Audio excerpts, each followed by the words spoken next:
后来乡亲啊，这个开车唔知路，也是袂当上外靠导航，尤其是到山区，有一台游览车载30个游客为南投的龙凤瀑布要到集集，司机就是用导航，结果甲导到一条真细条的产业道路。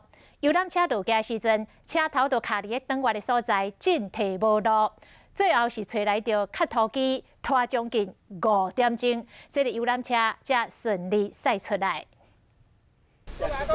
拖吊车出动啊，救援一台掉伫产业道路袂顶袂当的游览车。不过因为车体上过重，这拖吊车根本是拖袂顶当，放手嘛当去。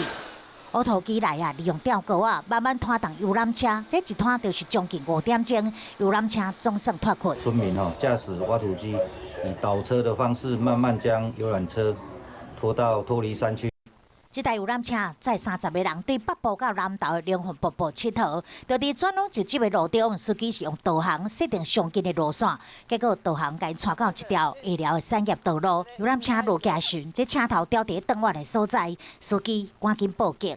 有时候下雨天轿车都会掉的啊，伊拢边啊拢个青啊，拢青啊山甲金蕉园啊。警方表示讲，这导航所带这条路非常细条，大车嘛无法度过，司机应该是爱行省道，对中寮西到南投，再搁到集集，才是上安全的路线。